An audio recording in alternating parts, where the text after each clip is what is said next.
I think asking for help is a skill set that people don't realize that you have to develop. Welcome to the Jackie Rae Show. Welcome back to the Jackie Rae Show. I'm, of course, your host, Jackie Rae. Make sure you follow me on all things social media at JackieRaeTV, especially on Instagram, because if you're listening to this on Monday, today is the WNBA draft. I am going to a draft party, so you're going to want to make sure you follow me and prepare for season 2 of the Hardwood 94, which is coming up very soon, so stay tuned for that. But right now, I want to get into our final part in this series of how we can really impact our young people and thereby impact our future. My guest today is Ishmael Pruitt. He is the co-founder and CEO of Project Optimism. I really love that title, and he kind of has tapped into the obvious, and that is how vital education is to the future of young people. We say that all the time, but we also talk about the preschool-to-prison pipeline. However, I think we all acknowledge that is real. I don't know if we truly understand how to combat that and address that so our kids don't fall victim to that, which I know is very difficult, especially in families where even if you have two parents that are sometimes working 2 jobs just to make ends meet and put food on the table. And that makes it difficult to meet every single emotional or educational need of your child. So everyone needs help. I am a big fan of the saying that we need a village. So I'm happy to introduce you to part of your village today, especially if you live in Long Beach and you have a child that attends Long Beach Unified School District and you need some assistance. Project Optimism is going to help you with that. So I'm excited to share that with you. But I do want to remind you that all of your favorite reporters from the Long Beach Post, we are still here. We are still in the fight.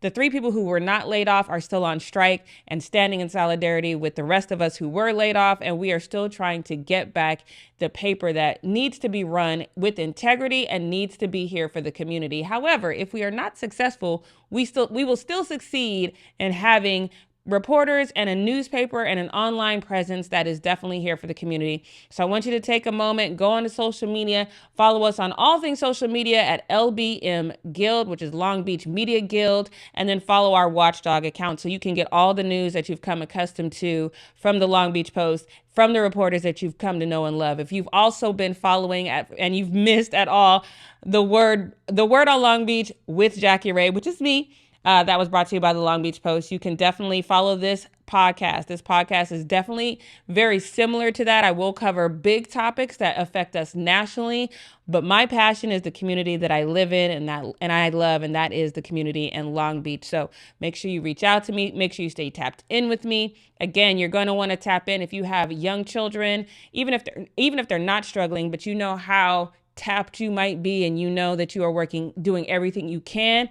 It's never going to hurt to have someone in the wings that's ready to help where your child might be struggling, especially in their schoolwork. So I'm excited to introduce to you Ishmael Pruitt of Project Optimism. All right, you guys, please welcome Ishmael Pruitt to the Jackie Rae Show. He has a very interesting story that he's going to explain to us today. He's going to talk about his struggles in college and his years as a professional in higher education and how that led him to believe that the solution to social change comes through education and empowerment of students. And I cannot leave out that he is a proud alumni of Sacramento State and Long Beach State, and he is the co-founder and CEO of Project Optimism, which we're going to learn more about as well today. So, Ishmael, thank you so much for joining me. Thank you. I'm excited to be here.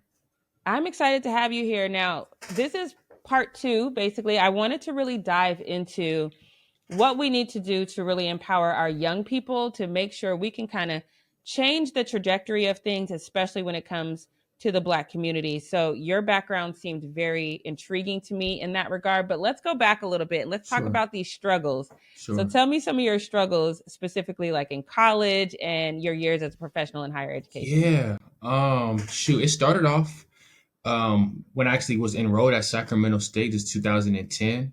And I had this idea that I was going to be this person that was going to change the criminal justice system, and we was going to make sure all men of color are not going to the system.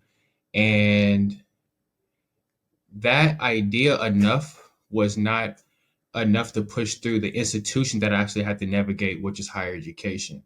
Right. So when I enrolled, I had these big ideas and ambitions, but I later learned that my high school didn't really prepare me for the freedom, the accountability that I needed to be successful as a college student at the university level. And so I started off with remediation courses. I took remediation math and remediation English. So I'm already kind of feel like I'm starting off in the red compared to some of my other peers. So that kind of was like the first jab at my confidence. And then they're telling you if you don't pass these classes the first time, you're going to be academically disqualified. And so within my first semester, I'm thinking, all right, you go to class, you study, you're going to get good grades because that's what happened in high school. But my first semester, I was put on academic probation. So now they're telling me, hey, Ishmael, you got one more chance. And if you mess up, you're gone. It wasn't so much about what's going on in your education experience, and let's make sure we support you to this goal of changing the justice system and or the reason why I came to the institution in the first place. Like I wasn't going to college just because I wanted to learn. I was trying to get some money and get a good career at the end of the day. And so I felt like there was a disconnect, and maybe I was a little bit entitled and naive at the time, but that was just my expectation of understanding. And so then next thing you know, the next year comes and I didn't pass my English class, which was a remediation course. So now I'm getting this letter saying, with regret, we must inform you that you're going to be academically disqualified. Here's an appeals process. And I'm like, bruh, first year, you know what I'm saying? I had already learned about the school to prison pipeline, which had a lot of Black males a part of that experience. And I learned about college dropout rates. And guess what? Black males are making up a large majority of that. So I'm like, dang, I am the system. And fortunately, I'm not going to be incarcerated, but I'm not really propelling and excelling, which I thought I was going to do. My family, my community had expected for me to achieve and to be. And so I was really just thrown for a loop. Like, what the heck? Like, what is my trajectory look like? Do I go to the military? Do I go to Job Corps? And then I was like, nah, I'm not about that life. I need to figure out this education thing. And so, fortunately, my ability to make connections in my first year, there was people who started to reach out to me and say, "Hey, Ishmael, like, what's your plan? What are you going to do different if I help you get reinstated into the university?"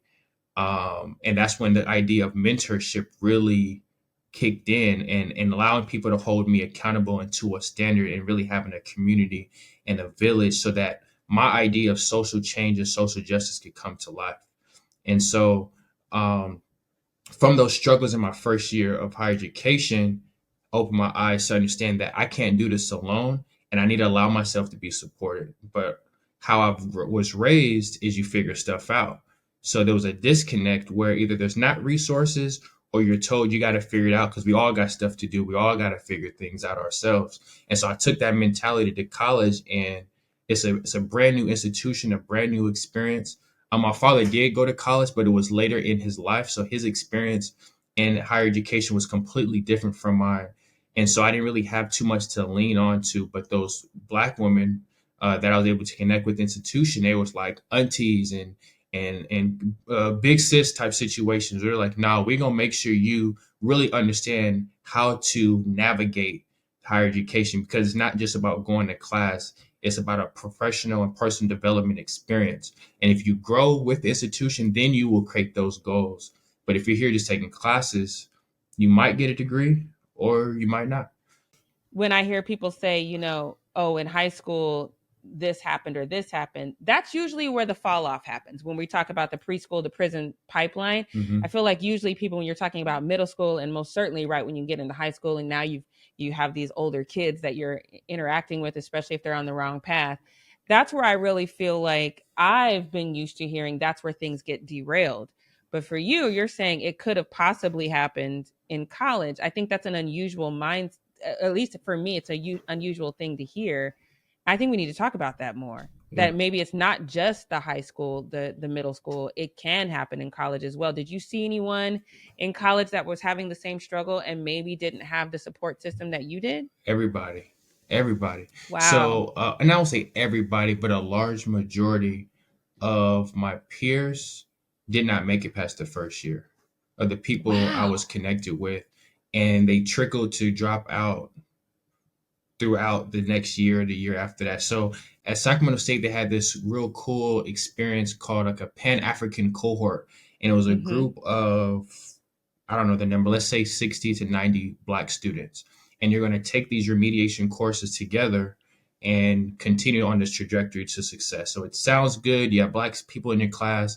Um, a lot of them did not make it past that. That when I got academically disqualified, they got academically disqualified, and they maybe went to community college, moved back to the Bay Area, wherever they were at, and maybe didn't talk to them from there. And through time, again, people started to kind of fall off for one reason or another. And I used to ask myself, what did I do different? What was different about my experience? And it was the mentorship. I allowed myself to be coached and understood the value of it. But the other piece was I had the opportunity to be civically engaged as a college student. And so it lit a fire under me because my lofty goal for life after college was right in front of me.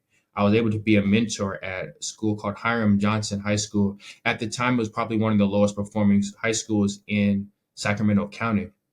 So I'm going to the school, and the kids are connecting to me, asking me questions. They were deferring to me instead of their teacher. They want me to come at lunchtime, and I am this, well, I guess second year student who's barely even making it.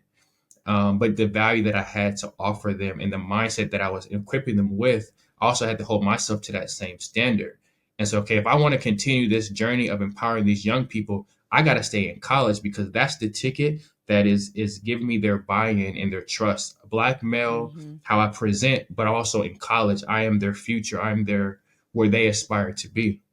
And so, like, I can't not make it to college because what do I look like going back and say, hey, I got kicked out and I couldn't make it? They're gonna be like, well, shoot, if Ishmael couldn't do it, then Why I should I don't know, try? I shouldn't try, Mm-hmm. right? And so I believe that some of my peers, obviously my peer group evolved with time, but my initial group of individuals, um, they weren't civically engaged. They were simply going to school and going to class and expecting to get the results thereafter, and not really investing into their personal growth and personal development. When you said, you were raised just figure it out, I'm still in that just figure it out mode. Yeah, With what we're going through at the Long Beach Post, it's still been one of those most amazing things that's ever happened to me, even though it's tragic at the same yeah, time, because I have a group of people that I'm fighting with, and I'm so used to just fighting the fight by myself. yeah. And do you think that that's something? I know we hear the phrase a lot, generational curse.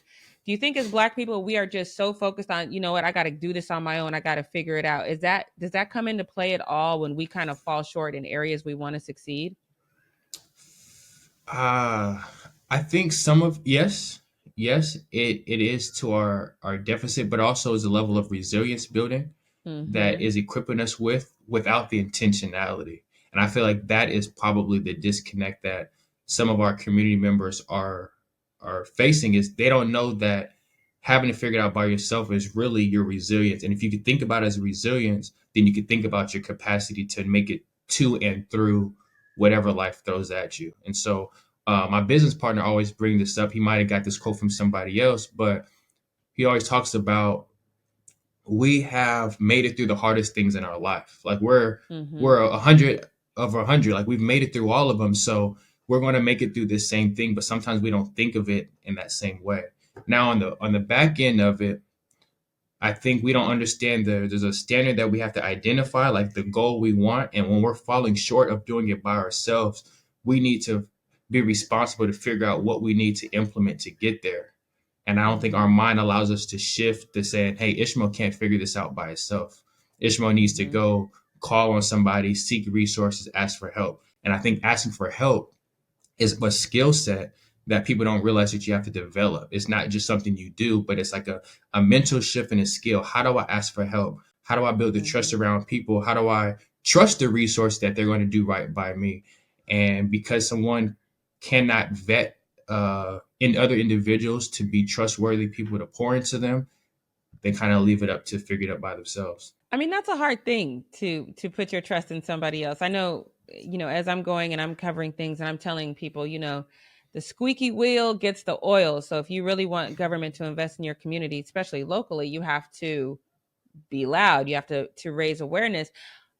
The majority of the feedback I get back on that is, yeah, no one's going to help us. No one's going to help us. We have to do that ourselves. So I know that we're talking about, individuals talking, well, communities talking about government. So is that a thing? Do we have to say maybe government's not going to do it? Maybe we do have to do it ourselves, or do we have to find a happy balance between doing it ourselves and seeking assistance? Well, I think when in the context of government, the way I understand nonprofits is a nonprofit's responsibility is to fill the gaps where the government is not Correct. addressing. Okay, so the only reason why Project Optimism was established is because the standards for education and the program and the funding sources are leaving Black students not going to college, going to prison, or just Mm-hmm. not prepared for workforce development or life. The mental health and the social emotional skills, they're starting to prioritize it. And there's a shift that's happening. But if the government did those things, I wouldn't need to have created Project Optimism. To answer your question, we have a responsibility to create what we need for ourselves. And Right. I felt like that was my responsibility. My social responsibility was I have the confidence to be outspoken, to go figure stuff out, to go ask for help. So how can I do it in the vein of bringing it back to my people, to my community, Mm-hmm. whatever community or city I live in, those youth will be taken care of the best of my abilities. I'm not gonna be like, well, I don't got any kids in the school district, so I'm good. I don't think that's not how I was raised, but that's certainly not aligned with my foundation of who I am as a person. I can't have this willful blindness and say like that's not Mm-hmm. my problem. It sounds like you've always been on this trajectory to be the CEO and founder of Project Optimism.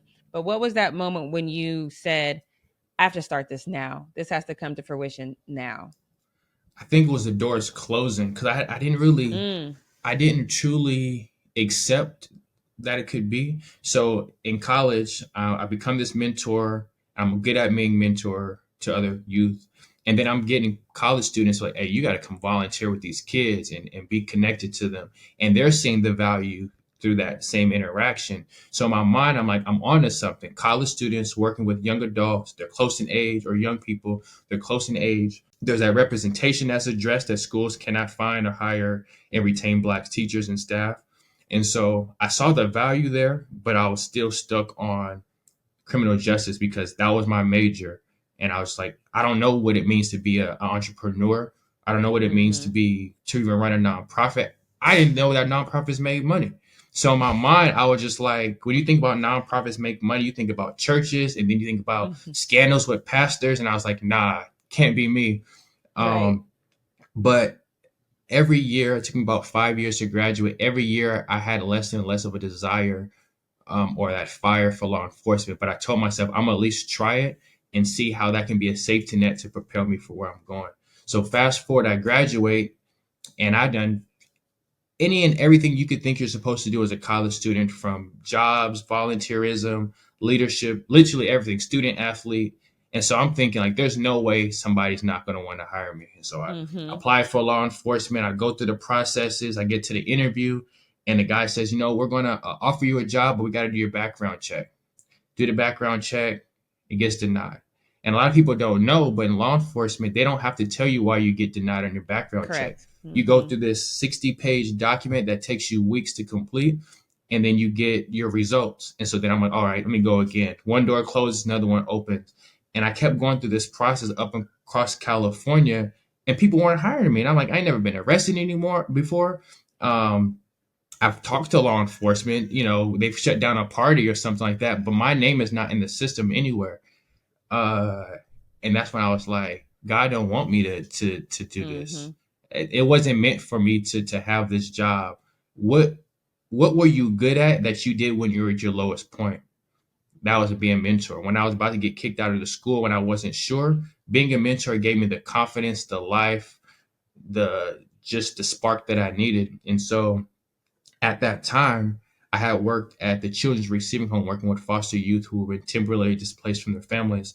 And I also connected with this guy named Armani Easley, and he was working there.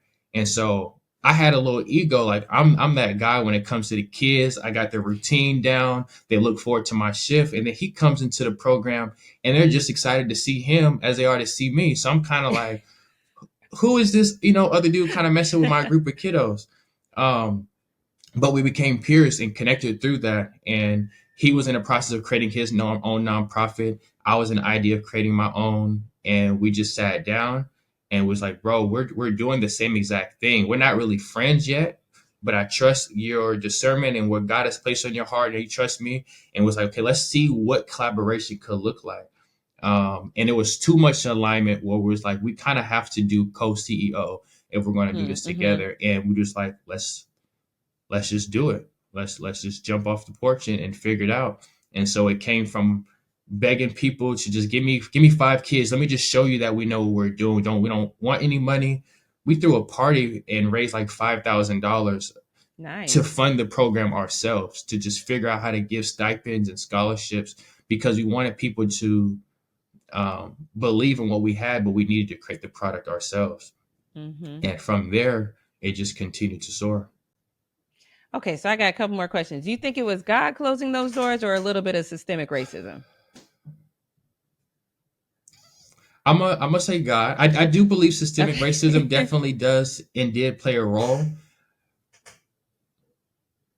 I'm sure it did, actually. I'm sure, because I really don't have an answer to this day. I've done background checks on myself and everything comes squeaky clean. So I'm like, I don't know what it was. In my mind, I want to give the benefit of doubt that you have this on paper, this qualified young Black male, eager. Why wouldn't you want him to be a part of the system to really rehabilitate and create change? And so I'm gonna rest on that. I want to believe that it was something more than that. And I'm already going to blame or shame or go down that rabbit hole of where it's at. God has blessed me to do some crazy things that if I was to work in that system, the impact, the creativity, the innovativeness, I would have not been able to implement in those systems, because I have peers who are probation officers and counselors in juvenile halls, and they like, it's safe, it's cool, retirement check, but the stuff, Ishmael, you're able to do, to create when you want to do, and the decisions you're able to make is priceless. The lives I've been able to change, developing young adults to work within my organization, develop families, develop children. I think this is what I was supposed to be doing, and how it's working out right now, because it feels too natural. I'm stressed with work because there's just so many opportunities, not because I can't figure stuff out. It's like, why am I getting all of these grants? How do I make it all make sense? Let's talk about Project Optimism. So what are the age ranges? Is it every kid, like from young to high school, or does it even go into college? Yeah, so right now we are focusing on as young as 4th grade. We primarily were focused on middle school at one point. We're playing with high school. We went from 4th grade because what they're getting exposed to and just what the data talks about their development is very important, that they have a level of accountability support system that the schools may not be able to have, to set them up for success in middle school and into high school. So our primary target is between 4th grade to 8th grade. We are willing and capable to go into high school if the partnership opportunity isn't aligned, but we're also focusing on now developing a partnership with the universities and colleges where they're either interning or working with our kids directly, but we're preparing them and training them just like we're developing and training our elementary and middle school youth. So when they're going through our program and they're learning about leadership and social responsibility and wellness, we're now going to be developing and training our college students to be prepared for themselves, not just our young people, because they need the support, because they didn't have a Project Optimism when they're middle school. So we're trying to address, we are addressing the mentor and the mentee at the same time through our organization. So tell me about like maybe a young person that came in and was rebellious, maybe didn't listen to authority at all, maybe even having some trouble at home, and their parents were just kind of frustrated. I've seen that a lot, where parents try really hard, but they still have to work 12 hours a day just to put food on the table. So it's a little bit difficult. And how you go into that situation knowing this child is going to be resistant, and how you feel when you see everything turn around. Yeah. The one of the things I put emphasis on, or we put emphasis on, is we have to see the student as a child first and not just a Mm, student. So if you take off the student cap, you're not looking at grades, you're not looking at tardies, you're looking mm, at who are they? What do they experience on a day-to-day basis? What happens when they wake up? Where are they when they wake up? What does it look like when they go to sleep? Is there food? Is there accountability and all those things? And having that understanding helps us inform why they show up the way they do in the classroom, why they're tardy, why they are why we're experiencing what we're experiencing with them. And so I think parents, because they may be trying their hardest and they know they're giving 100% effort, they may not be willing to acknowledge that the environment that the child is in is still not set up for them to thrive. mm. And then maybe the parent has like, well, this is better than what I had. So they're justifying. He's like, well, when I grew up, it was 16 of us sleeping on a pull-out couch. You know what I'm saying? So Right. they've found reasons to justify, and they're really trying hard. And I believe the parents have the best intent for the kid. But if their lid is limited, that is the standard that the child excels to. And sometimes the parent may push them to the school and like, hey, y'all figure it out. Y'all do what y'all got to Mm-hmm. do. Now, on the flip side, sometimes the educator does not have a full understanding of child development and human development. They're content experts. They may have taken Mm, classes about child development and how to teach elementary school and middle school and the pedagogy and all those different things. But they're just really good at math. They just happen to take some stuff versus they came in with the understanding of human interaction and they just happen to be able to teach math. And I feel like that is the difference with the student mm-hmm. success. So in short, when we have our mentors, is build a relationship with them. Like we ain't talking about grades. We're trying to address everything that doesn't show up on the stat sheet. I want you to come back to me and say, Ishmael, I went with my mentee and he didn't cuss nobody out today. He didn't fall asleep in class. You know what I'm saying? He didn't Mm-hmm. roast the teacher for their shoe. Like just small things, because if you point that out for the child's like, oh shoot, I am making progress. You know what I mean? Mm-hmm. That creates momentum. So, okay, now that you ain't cussing the teacher out, all right, now you're not roasting your friends or gambling in the back of the class or whatever it is that you got going. What does it look like for you to have only 2 missing assignments? Let's start there. We're not even working about getting an A in the class. Let's just reduce our missing assignments and we make incremental progress. And Mm. when I see those things, that's our stat sheet. That's how we look at those things. We talk to the kids, get their narrative about their experiences. How do they see themselves now compared to when they first started the program? And then my goal is to convince the school or whoever we're partnering with, this is what we need to be looking at. Yes, academics is important for a number of different reasons, but if we're not addressing their self-esteem and how they view themselves, they're going to end up dropping out before they even get to college. We live in an economy where you have to work pretty much sun up to sundown to put food on the table. And if you are a single parent, if you got multiple kids, it becomes that much harder. Yeah, And I just wonder, I don't have children, but I just wonder if when you get home, how much you actually have left to properly parent a child. sure. Do you So work with the parents on that? So we do, and we're doing more to continue to grow this effort. So we call it a triple layer bean dip, where we are working with the kids after school. We're working with them in the school, so they're getting pulled out of their class, and then we're providing monthly training supports for the parent Oh, good. on the topics that we're teaching the child on, or providing resources and tools that helps the parent show up better for the child. Now, a lot of parents don't want to be told how to parent, like, you don't know me, you don't know my child, and all this other stuff. So we've worked with Kiana Shaw, a phenomenal parent coach and facilitator, and Dr. Adriana Trent, who's a psychologist, 2 Black women, and they've created these workshop series that we invite them parents to virtually. So you could be on your commute from LA back home. You could log on while you're cooking dinner, whatever it is, and just listen, Mm-hmm. or you could be sit down and be engaged. The challenges is the accessibility, because maybe they can't because of the time zone, so we can try to record it and send it out. So we're trying to be more intentional on how do we continue to develop this model to get the information and content to the parent, but that is what we're currently doing on an ongoing basis to make sure that.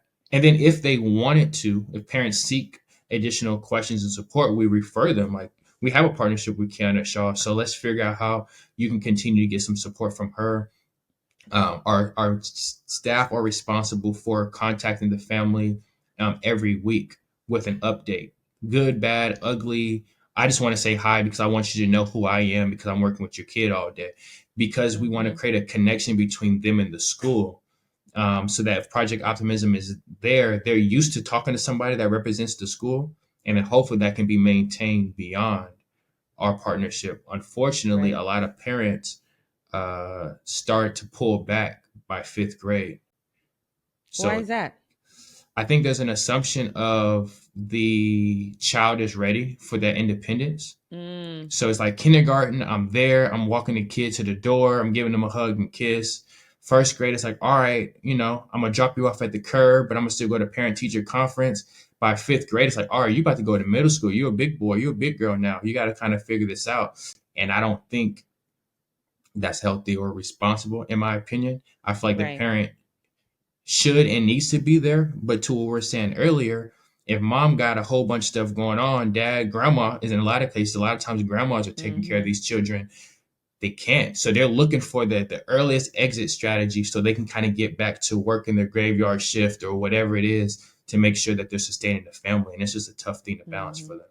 Do you work directly with schools, or if somebody's listening to this and they say, you know what, I'm by myself, or maybe I'm having this co-parenting issue, I could really use your help, how can they get involved with Project Optimism? Yeah, so at this present moment, we do work solely with the school sites. We've Okay. had some really intentional conversations with ABC Unified, which is in Cerritos, and Long Beach Unified, which is in Long Beach.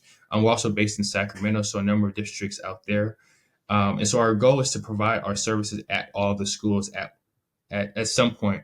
But we're Mm. also in the process of exploring a community-based model where a child can enroll and come in on the Saturdays, regardless of what school they're enrolled in, to receive the support services to kind of address that accessibility gap. So if someone's listening and if they can't get immediately to you, what's one piece of advice? What's one thing that you would encourage them to do in the community to help prevent their child from going down the wrong path until they can get into Project Optimism? Would it be going to church, sports, music? What would you suggest? I think empowering the child. I think children know the answer a lot of times. So Just having a listen. just listening to them and having a conversation. So maybe the student or the son or daughter does something that they're not supposed to do.